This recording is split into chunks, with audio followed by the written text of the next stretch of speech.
You're listening to Agile Ideas, the podcast, hosted by Fatima Abuchi. For anyone listening out there not having a good day, please know there is help out there. Hi everyone, and welcome back to another episode of Agile Ideas. I'm Fatima, CEO at Agile Management Office, Mental Health Ambassador, and your host. This podcast is made possible thanks to Agile Management Office. We help businesses in three key ways: improving organizational culture and delivery, supporting transformation and change, and streamlining governance and process, using 20 years of proven practice and the AMO Way model. In today's episode, I will be talking to Rhys Binney.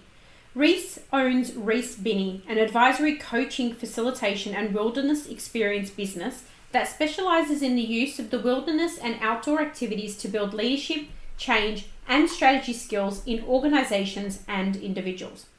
Rhys has a varied background, including leading the business transformation of an enterprise technology vendor as the Chief Transformation Officer, 5 years advising executives with Gartner, and experience across management consulting, sales, academia, and the Australian Army. Rhys is an avid ultramarathon runner, adventurer, long-distance ocean swimmer, and rock climber. He's also part of the Consumer Advisory Board of Hello Sunday Morning and is a keynote speaker in the corporate world regarding mental health, addiction, trauma, and personal transformation. So, sit back and relax and enjoy this very special episode with our guest, Rhys Binney. Thanks so much, Rhys, for joining us. Welcome to the Agile Ideas podcast. My pleasure. Thank you for having me. Happy to be here. It's been good to finally talk, because I know we've been talking for lots of things and you've been helping us out. So actually getting the opportunity to talk now more about you instead of about us is probably going to be quite an interesting conversation. So yeah, really keen to deep dive into your background and everything. Cool. Thank you. So one thing I did spot on LinkedIn I wanted to start with is it true that you were a recruiter at one point in your career? I was. That was my first job after I began my career in the Army, and then after that I moved into sort of the academic side of counterterrorism and unconventional warfare for a little while, international relations, that kind of thing. And then I changed track completely and I went and did businessy things. And I honestly had no idea about the business world at that point. Mm-hmm.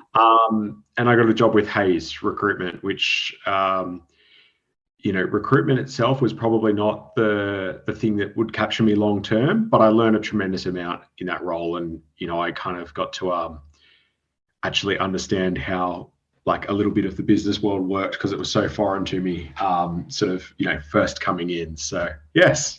I just thought I'd dig that one up because I was doing some research and I saw a profile and it just had recruitment and it had Hayes. And so it looks like you, but definitely previously. So tell me, what did you do? How did you get into the Army and how did that come about? What were you doing sort of day to day?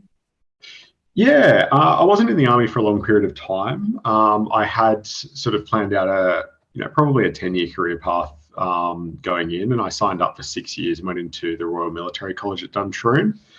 I left because of medical reasons, unfortunately. So that kind of, pushed that career to the side and had, I had to kind of quickly reevaluate what I actually wanted to do with my life. And I was 22 and quite frankly, a little bit lost. I'd put a lot of thought into, wanting to pursue that career path. And I'd trained really hard for, 18 months to get there. I was, I'd worked hard to be where I was. So that kind of came crumbling down actually quite quickly, for a couple of medical reasons. And suddenly I was faced with, oh my goodness, I have no idea what to do with my life. I'm 22. I had this vision and it's all gone now. So I actually went up to Queensland. I think I left the Army and a week later I was in Queensland. I'm originally from New South Wales. And I started a master's degree in international relations. And then within that, I kind of went down that track of counterterrorism and unconventional warfare. And I stayed on, after I'd completed that degree and stayed on teaching and then lecturing. a little bit of consulting here and there, and sort of publishing and sort of being involved in that research space. I honestly just followed what I was passionate about at that point. And it worked out for me. I really don't work in that space particularly at all these days, but a lot of the skills that I developed, working with students from a teaching, a practical perspective, problem solving, facilitating groups, but also the strategic thinking aspect that is associated with, the world of military and warfare and unconventional warfare. And, there are a lot of application points within business. So I don't think I ever wasted my time, but I certainly went on quite a journey to get to where I am now, which is a very different space from the Army. Yeah, absolutely. And we'll get into all of that. I think it's worth pointing out, it takes a lot of strength and maturity to, have planned out what you want to do, and then to be at that point in life and go, I have to completely figure out what the next step is. And it seems it's well placed that you aligned, somewhat related to what you were doing. So I think that's fabulous. Yeah. I know that you're big into fitness, and I know that you're doing quite a lot in that space. But where and when did you start your fitness journey? Was that pre, signing up for the Army, or sort of how did that start, and how did it become a way of life for you? Yeah, so I've always played sports and stuff like that. I started playing rugby when I was 4 or 5, something so very young, like the little kiddies when they run around and nobody has any idea what's happening. I was one of them. I played for 16 years. I gave up rugby when I was, I think, 20, and then probably didn't train too much for a little bit, kind of on and off. And then, when I did decide that the Army was the way I wanted to go, I got quite fit. I actually had to, my intention was to follow sort of a special forces pathway. So I based my training off, the entry requirements of what you need to be able to do from that perspective. What was funny is these days I'm deeply involved in endurance sports, whereas at that point I actually had to teach myself how to run long distance. So I was always a sprinter. I remember we had like a figure 8 course in the cross country, and I used to cheat by hiding in the middle and then jumping out at the end. So I had to learn how to run long distances, and I absolutely hated it. Every moment of it was torture. But I sort of, that was my introduction to endurance kind of sports. And, obviously the military, you spend a lot of time walking around with heavy packs. So I got into it there. It did, after I left the forces, it dropped off for a little while. Mm-hmm. I kept in touch with a number of guys, and I used to train with them sporadically. But probably around 27, 28, I started really getting back into training. And, I think it was just after I turned 30 where I started running ultra marathons and kind of really, going a little bit crazy with it. I was going to ask you, actually, you had an incident in your first ultra marathon. What happened? And I hear comments around hallucination and whatnot. So what happened exactly, and what did you learn about that situation? I learned a lot, and I learned a lot from absolute abject failure, which is quite good. So I had no idea about what an ultra marathon entailed. There was probably quite a bit of ego in myself signing up for one. And the first race that I signed up for was 100 kilometers long. And just before getting to that race, I actually tore my calf. So I had to pull out of that, and I went, okay, back to the drawing board. And then I signed up for one that was 300 kilometers long. That was the next thing to do. So I didn't really think it through. There's a very common pathway that people have into the endurance world, which is kind of like a half marathon, a marathon, yes, an ultra. Yes. It grows. And then occasionally you get these idiots who just sign up for something with no idea. So I was that person. Oh, risk taker. Something like that. And I showed up at this thing, and it was 7 days long. It was in New Zealand, over, running from the base of Mount Cook to the ocean, effectively, a race called Alps to Ocean. They ran it 3 years running. Phenomenal race, amazing team of organisers. They donated a huge amount to charity. Michael Sandry, the guy who ran it, just did a phenomenal job. But I showed up. I had this backpack with all my stuff in it. It was like 18 to 19 kilos. And everybody else who was running had either, made it so that the people would carry their backpacks for them, or they would, they were really good at like packing gear. So they might have like 8 or 9 kilos. So I had all this extra gear. I had all of this food that your body can't digest when it's under stress. So it didn't really matter what I was eating because my body couldn't break it down. All of the blood was, out of my stomach in my muscles and trying to keep my brain working. And so I got through 3 days and 160 kilometers. And the hallucinations started when I remember running through this sort of field area and there's nothing around me. And I was hearing car alarms. And so I remember talking to someone who was passing me by and I was like, can you hear all those car alarms? And, of course, they looked at me like I had 2 heads because we're in the middle of a field and there wasn't a car, within 50 Ks of where we were or something like that. And that was, that I still went on quite a bit from there. So it did get a little bit worse. I stood in a river at one point and you get a lot of grit in your shoes and stuff like that. You're crossing rivers all the time. And so I was standing in this river and I remember sort of physically shaking my feet around, trying to get the grit out of my shoes. And I can remember the feeling of shaking my legs, but I couldn't feel the water moving around my feet, which I thought was very confusing. So after a few minutes of standing there, I looked down at my body to see what was actually going on. And I was standing there in the river shaking my hands and not my feet. So I'd kind of lost the connection between what part of my body was what. And it must have looked incredibly amusing to anybody who was watching from the sideline, just seeing a guy stand in the river and look into the distance, shaking his hands for about 5 minutes. But it told me I was in a pretty rough shape. And about 8 kilometers after that, I came into one of the checkpoints and the doctor was just like, you're not coherent. And it took me about probably an hour of rest and really rapid cooling my body with ice and a bunch of other things to sort of bring me back down temperature wise. So it was mostly to do with dehydration and heat injury and the combination of those two. Wow. So you ran for another 8 hours before you decided to stop? No, 8 kilometers. 8 kilometers. Oh, wow. Mm. This is the reason I don't do any kind of marathons. Fitness is dangerous, see? Yes, okay. No, so I certainly wouldn't recommend that approach. No, definitely not. So I'm gonna be cheeky here and say, it sounds like you didn't prepare. You didn't plan or do your research. Is that fair to say? Or you did do your research, but maybe not enough? It's definitely fair to say. I did a little bit of research. There was too much ego in my thinking. There was too much thinking I was still 22 and could just do stuff, yes. Which wasn't the case. Yeah.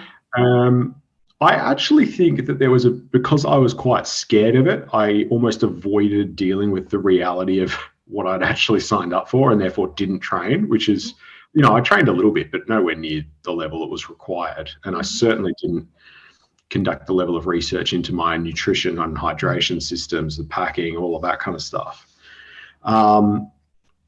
But if I'm honest, that's how I've approached a lot of things in life, is kind of, bite off something that's far bigger than I could chew like crazy. And then when I run into a brick wall, kind of stop and assess and start again. And it's certainly not a strategy that is always effective, but it has been a strategy that's allowed me to kind of just go after some pretty big things. Whereas I think if I took a methodical approach to everything, I probably would have been more successful in reaching some of my goals, but I also probably wouldn't have had as bigger goals, if that makes sense. So it's a gray area. Time will tell whether that was a good strategy or not. Yeah, 100%. Well, you lifted out the tail, you survived, and it sounds like you've, continued to focus on that fitness journey, but in a little bit more sensible ways, which we'll get to in a moment. I do want to touch on what you just said there around like setting those big, scary, audacious goals. As someone who has had, my own sort of challenges around mental health and my journey, I remember forcing my manager's hand in corporate to enable me to do international travel to plan some events because I was fearful of flying. So I think if you don't push yourself to those situations, when will you ever get out of your comfort zone? So I think that's extremely important. And I know that you know all about that because you're doing that and living that and breathing that. But before we get into that, I want to know, so you moved into the corporate space. You worked at companies like ANZ and Gartner and Axe Group, and you did quite a lot of different corporate roles. I want to sort of learn more about what type of work did you then get into when you started off your corporate journey after teaching, and sort of what were the sort of key takeaways for you in that part of your career before you moved into where you are now working for yourself? Yeah, sure. I mean, I think like a lot of people, I bounced around a little bit in my early corporate career. A lot of it was just finding out what I liked, finding out what I didn't like. So I did roles that included sales, obviously the recruitment piece that you mentioned, a little bit of management consulting. And all of those roles, there were parts that I liked and there were parts that I didn't like as much. For me, I realized relatively early on that, particularly in roles like sales or recruitment, there's an element of finding out what a customer or a client's challenges are. And then you're often required to bring in other people to help assist with the solution. And that's great. That model works. It's incredibly effective. I've set up that model in other businesses, such as Axe Group since. But I wasn't the person who liked doing that. When someone would give me a problem, I'd want to get involved. I'd want to work out what was behind it, what sat underneath it. And so I really landed on my feet when Gartner acquired CEB, Corporate Executive Board, a few years ago, and I moved into an advisory role. Initially just working sort of with IT teams in the mid-market space, and then quite quickly I expanded that focus. I ended up working across sort of the CIO and CEO research groups. I was working in the creation of research, but also the advisory piece. So the way that I used to describe it is kind of like a very, a slick front end of a management consulting organization. You've got this incredible beast, which is Gartner, behind you, creating, some pretty phenomenal research, solving, problems for the bulk of, we had a very, very large client base. So you've got this huge source of knowledge and information and insight into the market. But of course, no two organizations are exactly the same. And you've got to work with the leaders involved to actually, not just bring in the right piece of research, but help people contextualize it, understand it, work out how it applies to their organization, work out what their implementation might look like, and what are their specific challenges and how they might overcome them. And that was where I started to really love my career, frankly, because I liked just solving problems. Since that point, I've done all of the, the psychometric tests and all of that, and they all show the same thing. Basically, stick to strategy. Anything that involves learning and figuring problems out and kind of, scientific thought and rigor. That's what I love. That's what sort of sparks joy for me. Mm-hmm. And so, I spent 3.5 years doing that role at Gartner, and it was phenomenal. We solved some really cool problems all over Australia, ANZ, APAC, the US and parts of Europe as well. Got to travel a lot, got to do some really cool things, and then moved into a role with Axe Group. So Axe is a technology provider to the insurance sector. They're an Australian-owned organisation. They're phenomenal. The level of technical excellence within that organisation is, near nothing I've seen in very few other places would come close to that. Really sort of complex, fun organisation, and that was quite good because I'd done the advisory piece, and then I went in there and did a lot more sort of hands-on transformation work. So working with the organisation, about 100 people, and really sort of a full end-to-end business transformation, which was, an enjoyable piece of work. So yeah, quite a lot of variety in there. And yeah, that early part of my corporate career I think it's the same for a lot of people. It's really just learning. It's all about, what do I want to do? What do I not want to do? The people I've always thought, how do I say this in a way that's not judgmental?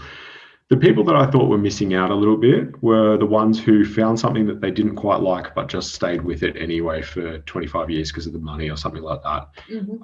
Whereas I'm so glad I moved a little bit and really had the opportunity to find what I love, and find also the things that I'm not prepared to do or I don't want to do. Absolutely. Yeah, 100% can agree with that. It's one of those things, like early on in my career, similarly I sort of went down the path of getting different industry experiences. I didn't know what industry was the right industry for what I wanted to do. And I have seemed to fall into banking and financial services predominantly lately, but have been touched by all these different industries. You get to see and learn things that you probably wouldn't if you maybe stayed within your comfort zone. So it's really interesting to be part of those sorts of organizational change. I'm interested on the transformation piece. Transformation's been a word that's been around forever. And I feel like these days it's sort of just blurring. Like to me, it seems like it's just about change. There's sort of some big challenges organizations are still trying to solve. And so they tend to banner it under transformation. What were some of the kind of biggest challenges that you saw across the majority of clients that you were working with when doing your work at the management consultant? Yeah, I agree that word gets attached to everything, and it gets attached to things that are, business as usual, right through to things that genuinely are, a phenomenal shift in the way that an organization might conduct its business or its operations. Where we would usually get involved, where I've spent probably the most amount of time is really digital transformation. And I would look at true digital transformation where you are creating or fundamentally shifting the business model. So whether you're shifting the financial shape of the organization, whether you are, sort of generating new products or services that are digitally enabled, or you're fundamentally reshaping the underlying capability of the organization using digital technology. That was typically what I was involved in. There's a level below that I'd probably class more as digital optimization, and that's really using technology to augment and enable the existing business. So involved in both have their place. From my perspective, just personally, I really enjoy the true transformation where you are fundamentally reshaping a business model. And you're doing a level of personal transformation in those roles as well, both, as someone conducting the transformation and sort of driving it, but also the executives, the teams that are involved in those. They're often being asked to fundamentally change the way they're working. If you're an executive, you're often being asked to do things that are potentially contrary to everything that you've done that's made you successful up until that point. So, that's an aspect of transformation that I really like when it is true transformation, because you have to work with someone and say, hey, we need to work on your mindset or your behaviors or the way that you're actually seeing a challenge. And that, some people thrive on that, but a lot of people find that really hard to do. And there's a lot of really honest, frank conversations that need to occur. And, you sort of mentioned courage and being outside your comfort zone. I think to do transformation well, not only do you have to have courage to be an organization doing it, you have to have the courage to have some really hard and sometimes confronting conversations with people, often very, very senior people or owners, around the way that they are actually running their businesses. And sometimes those businesses are their baby that they've had for 20, 30, 40 years.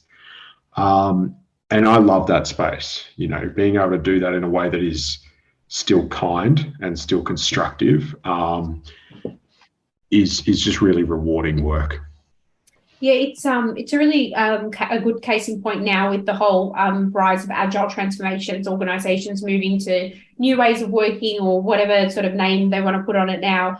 And it really ties quite closely to what's going on there, where organizations are, employing tribes, but not necessarily adopting the cohesive behaviors and attitudes that are necessary to really be successful with that. Is that something you've been seeing lately with clients around sort of their attempts at Agile and leaving the mindset piece behind? Yeah, I think that's a very common one. It occurs all the time. It's not sort of black and white. So you'll have, there's a difference between organizations where some are very good at adopting the mindsets, the behaviors, the practices that go with, the buzzwords and the tribe sort of structure. But others, some might be really on the journey and others are sort of not willing to sort of play ball. So it is quite a grey area, but I think it's definitely one of the major pitfalls, if not the major sort of pitfall that underpins whether an organisation will be able to take that journey successfully or not. And I think it's a very human problem as well. So you look at mental health was brought up before. There's an element of needing to have accountability for your own mental health. If you're someone who's going through that, you absolutely need to be supported. You absolutely should find and have access to resources that support you. But at some level, you have to say, I'm willing to do something different to get a different outcome. And at an individual and a business level, those things both need to occur if you want to conduct business in a different way, which is what a transformation is all about. Yeah, absolutely. And that's hard. It's scary. 100%. And I think the transformation in your personal life can very much be related to a business transformation. One example for the mental health space is just like you would do research before you go down a path of bringing in new solutions or products or services or whatever it is that's right for your business. You need to do the research to work out what's right to improve your own mental health. And education is key in both of those aspects to get it right. So, it's really closely tied. What have you seen work best in getting people across that, fixed mindset attitude, over the hump? I'm sure there's going to be some people that just don't get there, and there's others that we move along. But what have you seen worked most successfully to help people get on the bus?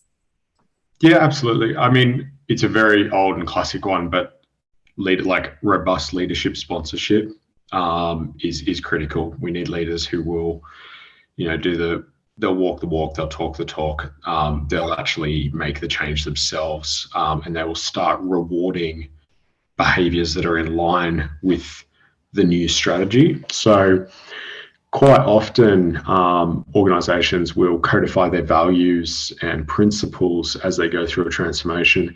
Very rarely do they take the next step and articulate the explicit behaviors and mindsets and ways of thinking that align to those values and principles, and also those that detract from them and take you further away from it. And so what you're left with is often, a lot of lofty statements that sound great, but people don't necessarily know how to translate that into everyday changes to the way that work is done.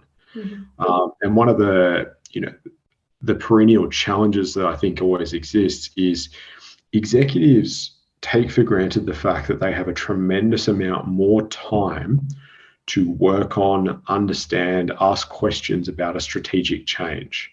So they have the ability to translate that into a behavior change much more effectively than someone who might have been in 2 consultation meetings and is now being asked to do things fundamentally different. So I think leaders need to make sure that they're not taking that for granted, and they're helping, to be really explicit around what those behavioral changes are, and then making sure that the organization is empowering, rewarding the right behaviors, and, firmly, but I suppose kindly and responsibly moving people away from the behaviors that no longer fit the goals of the organization. So I really do think a lot of it does come back to leadership.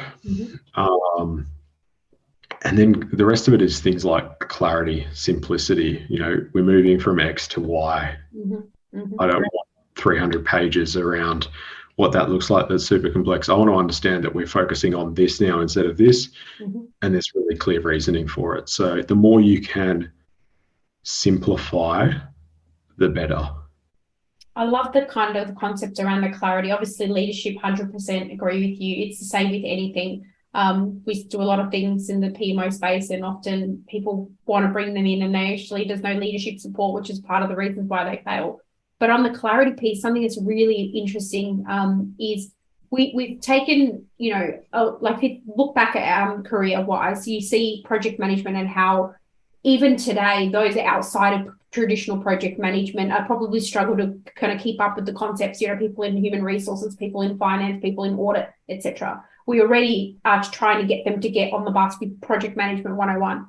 And then we bring in this concept called Agile and put that on top. Now, people that are in delivery struggle with some of the concepts around Agile and can't agree on what is right and isn't right. And then you're asking the business stakeholders who are not in delivery and getting delivery to begin with to now understand and comprehend something it's just like layering on top of it. It's so confusing. No wonder stakeholders are struggling to get on board that change. So 100% agree with clarity. Yeah, absolutely. So now, thinking to where you're working now and what you've been doing, you moved out of corporate and you decided to go it alone in your own business. So I want to know what made you make the switch from corporate, knowing you were doing things you liked, into your own business, and what do you do in your business day to day? Yeah, sure. Well, I still work extensively with the corporate sector. It's probably worth mentioning that. I probably knew somewhere in the back of my mind that I was going to end up working for myself for quite some time. I am, as much as I'd love to pretend otherwise, I'm quite a highly disagreeable person, very independent, very high value placed on my own sort of freedom and ability to choose how I spend my time. And I also wanted to bring together things that were important to me, and I didn't see where I could do that working for someone else. So, parts of what I do fit a mold that exists quite well. It's management consulting more than anything else, and particularly strategy and leadership consulting. But the other part of what I have been so passionate about, and that's very connected with sort of endurance sports, is being out in nature. And so, I avid hiker, trail runner, a lot of long distance stuff. I'm a fairly terrible but passionate rock climber.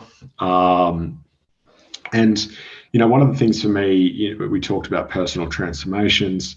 I've had at least one of those that's quite significant within my life time so far. And nature was a massive part of it. It in many ways sort of brought me back to life. It gives me a sense of joy. It gives me a sense of purpose.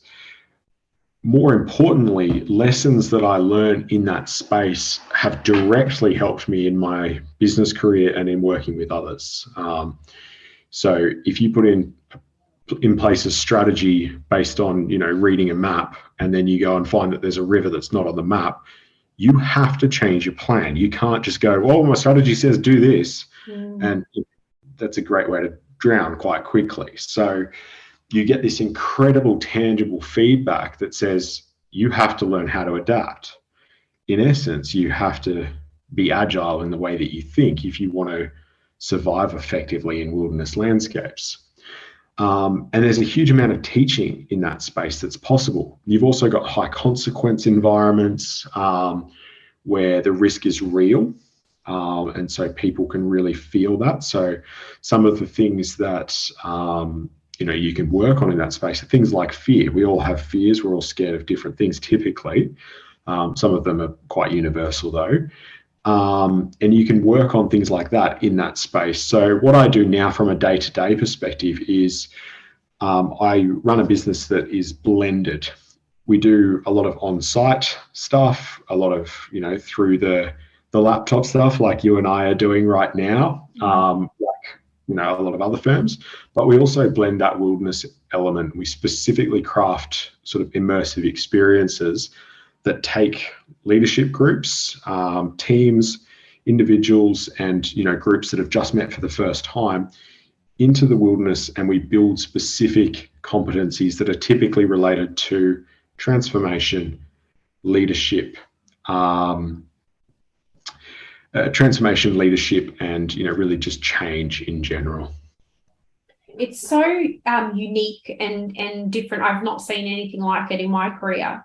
And I really love the way that you've got lessons from nature that you just called out as an example around fear and planning, and being able to bring those like back to corporate, and then also tying in what you did around teaching early on in your career and nature. And it's just so ingenious, to be honest, like such a great concept. You've obviously been doing this, for a little while now. And I'm interested to know, what have been some of the biggest takeaways that you've heard from clients, either from leaders with their teams or team members themselves? Have you helped anyone overcome a fear of, heights, or anything that you want to share that might be an interesting story? Yeah, interestingly, a lot of the fears that come up are not physical fears. So we have the ability with some of our programs, if people want to do it, which is rare, to push really quite hard, take people on really significant sort of experiences that are really physically and mentally and emotionally challenging. But the vast majority of what we do are sort of single day programs that are certainly challenging, but they're definitely achievable. We've had people over 70 complete programs with, no problem whatsoever. So it's not about necessarily overcoming fears that are all physical. In nature, you've definitely got opportunities to use, physical related fears. So the obvious ones are cold, dark, bugs, and just being in the wilderness in general. And of course, heights. Those are all really valid areas where you do sort of have the ability to work with fear. But what we find quite often is once people start openly sharing in that space, and talking to each other around their own vulnerabilities, most of the fears that come up are, I suppose, more anxieties. And they're things like imposter syndrome. I don't feel like I know what I'm doing. I don't know if people will respect me in this new role. I don't feel confident in my own competency. I have doubts. I don't feel good about myself in general, those kinds of things. And it's incredibly humanizing to see, in this sort of wilderness setting, that is so universal for a lot of people. We've got the full spectrum of, 19-year-olds through to sort of people, as I said, over 70. We've got all sorts of mix in terms of, gender, ethnic background, where people have grown up, socioeconomic status, all of these kinds of things. And yet it's a lot of that stuff that people actually sort of see eye to eye on. So it's funny, we did think early on that we would be working more with, fear of heights and all of those things, but they're often, they're a useful placard to some of the other fears that are much more prevalent and exist in our day-to-day lives, particularly in sort of business and in organizations. It's it's really sounds really like I said, really unique, and such an exploration. If people were going to push outside their comfort zones mentally, physically, and then also build probably new relationships and skills that they can then take back to the office. So it's really interesting to see how people would behave in that sort of environment compared to the way they are in the office, where there's hierarchies, or in your boss you're all equal. So I'd be interested to definitely explore that further. Now, just sort of taking a little bit of a pivot from a selfish perspective, thinking about it from, obviously now you're a small business, we're a small business, both have come from a corporate background. I'm interested to know a little bit more about just some of the learnings that you've seen that small businesses can take from big business, because we've all got to start somewhere. Yeah, I think it's really a matter of like a minimum viable approach. So I think big businesses have a number of things, if they're well run, they typically do a number of things quite well: governance processes, project management processes, strategy, the strategy and execution relationship, talent management, workforce planning, those kinds of things. A good organization will have put a lot of thought into that and a lot of effort. Where I've seen a lot of small businesses, and I'm no exception to this, fall down at times, is going, I'm too small and I'm too operational. I've got to get, X, Y, Z done, and it has to be done by yesterday. Therefore, I can't do any of that stuff. Whereas I think the approach that I'm trying, often falling short, but trying to take, and where I've seen others sort of be successful, is what's a minimum viable approach to doing those things? So I still need a strategy. Mm-hmm. That strategy, as I said before, will absolutely change. But just because a strategy changes doesn't mean you throw out the whole strategic thinking process. That's a sort of a fool's errand. So I think it's really having that minimum viable approach and recognizing that it's okay to do things and for those things to change and shift, because going through a plan of understanding how you're going to manage a workforce, even if that workforce is, 3 people, forces you to do that thinking, mm-hmm. and it gives you more knowledge and insight into how you're actually working, even if it's just you. Yeah. And then when you do have to change, you'll at least know what you're changing from. Yeah. Whereas a lot of businesses that just get stuck doing execution and they don't sort of have that moment to abstract out, mm-hmm. they don't actually know what they're currently doing. So they never really know what they need to change to.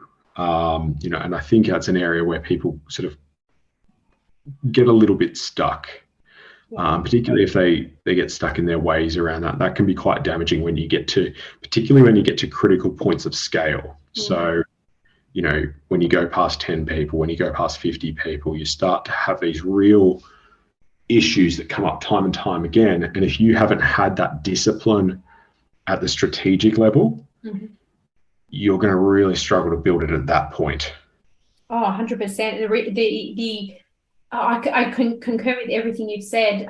Knowing, sort of similarly, having a corporate background, learning about the discipline of, most big businesses, they, have all organizational capabilities, and they have process, and they have governance and projects and operations and all of that fun stuff.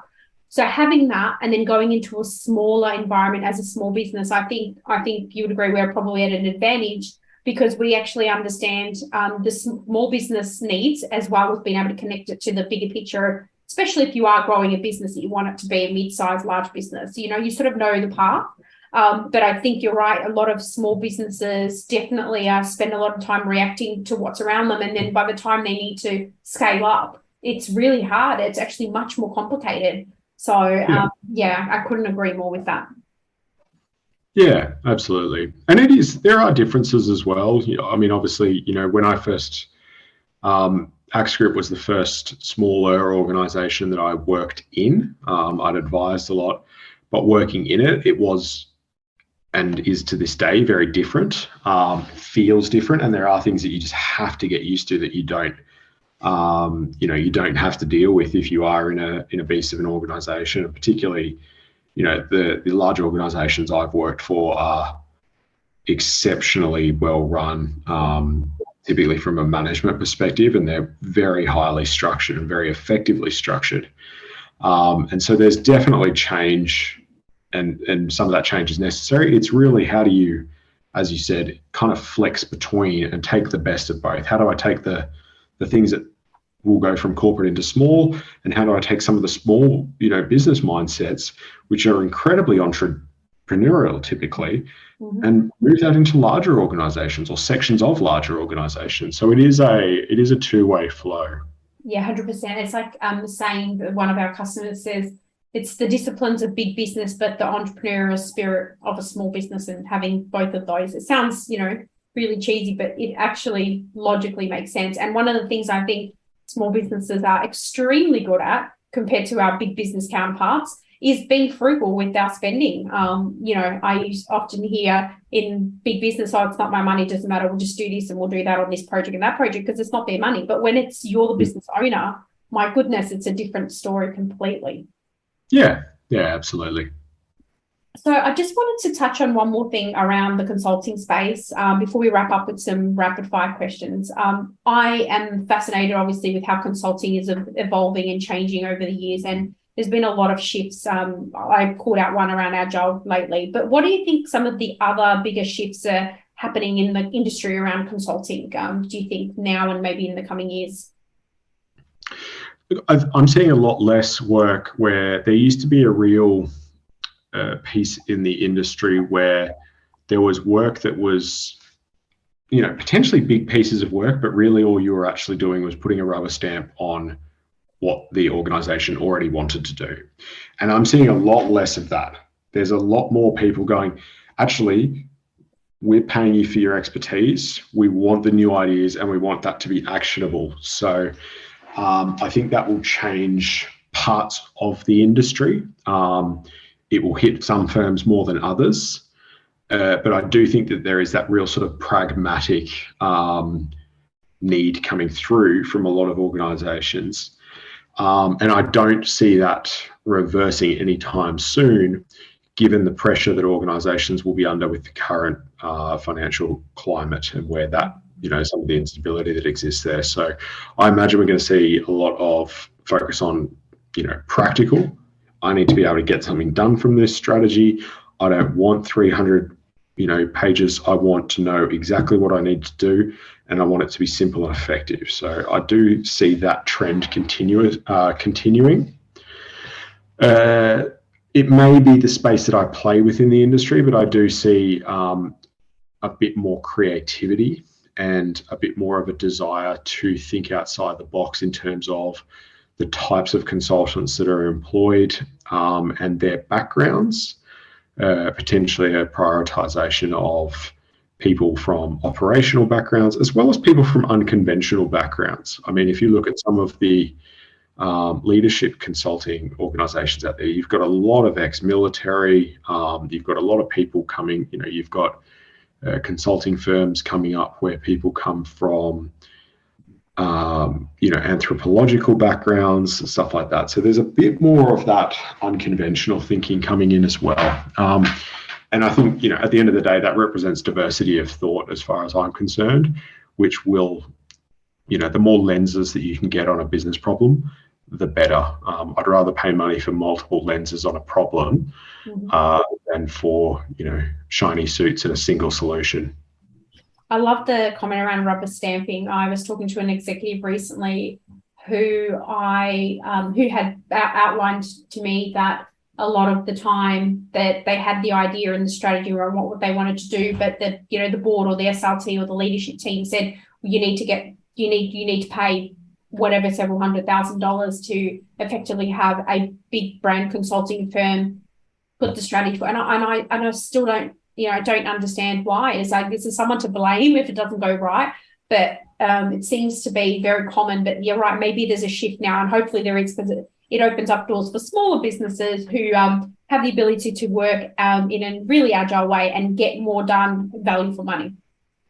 Yeah, no, I think that'll be, sector, organisation will play a part in how fast or slow that sort of trend continues or accelerates. But yeah, I do see it kind of slowing down, and I see less of it than I used to, which is nice, and for me personally, and I'm sure you're the same, I want to work with people who actually want to do something different. It's just not much fun telling someone to go do exactly what they're already doing. At that point, you may as well be just building slide packs for a living. 100%. 300 pages costs you $1 million, and that makes sense. So just a couple of quick rapid fire questions. Morning or evening person? I used to be morning, now I'm evening. Okay. Favorite holiday destination? Perfect holiday destination, probably the Outback. Okay. And what was the last book you read? It was something called Thoughts on Geography, or Geography in Thought, or something like that. I finished it yesterday. It was a phenomenal book, all about sort of not the top 20 countries from a geographical perspective that will influence the future, but the next 20 underneath that. Really interesting book. Geography of Thought, I think it was called. Amazing. And last but not least, what's something that you do that most people would consider strange? all of the ultra marathon stuff, most people would consider strange, as well as all of the climbing stuff. What else? Okay, I'll give you something that is genuinely strange. Okay. In the world of long distance running, there exists these things called toe socks, which are like those toe shoes. And so I have been known to wear those toe socks with thongs in winter whilst going to get my morning coffee. And that has got some pretty horrendous looks. At least run with them so it looks like you're training. No, wearing them with thongs to go and get a coffee is something that I'm sure will one day lead to me not having a partner anymore. And it's going to be some very strange looks in the coffee shop. Can't be as bad as Crocs, seriously. No offense to Crocs, but that's probably up there. Okay, so how can people learn more about you, Rhys? Where's the best place for them to go to get more information about what you do and about yourself? Yeah, so I do have a website, which is rhysbinney.com.au. And at the moment, if you /home after that, I'm actually having the website done up, but the homepage is still live. That gives people a little bit of information.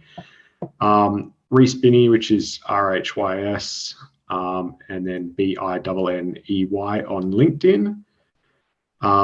And my email is rhys@rhysbinney.com.au. So if anybody wants information packs and stuff, they can reach me there. Amazing. Before we go, is there anything else that you'd like to share with our listeners, a call to action, a piece of advice, or a question to ponder? Oh, interesting. I hadn't thought about this at all. You know what I think is an underrated thing within the world of business is taking the extra time. You know, we have to make some decisions quite frequently in the world of work, and those decisions affect people. They affect people's livelihoods, and you know we're seeing this at the moment in the tech sector, for example, where people are being let go. So some of those are really hard decisions. Taking the time to genuinely figure out what is the kindest way to do something you might have to do is something that I just can't get behind enough. Like it really makes a huge difference when you have leaders that are willing to do that. And it sounds like such be kind to people, but like I really believe that that's a little bit of what we need, is just people who are willing to take that extra moment and say, look, I've got to do something hard, but I can be kind about the way that I execute that. That'd be my ask, if anything. I don't know if that fulfills your No, it does. It ties nicely. You know, a lot of the strategic work you do probably involves restructures a lot of the time, and you do need to think about that. So yeah, it's definitely a really good one to call out. Thank you so much for listening to this podcast. Please share this with someone or rate it if you enjoyed it. Don't forget to follow us on social media, and to stay up to date with all things Agile ideas, go to our website www.agilemanagementoffice.com. I hope you've been able to learn, feel, or be inspired today. Until next time, what's your Agile idea?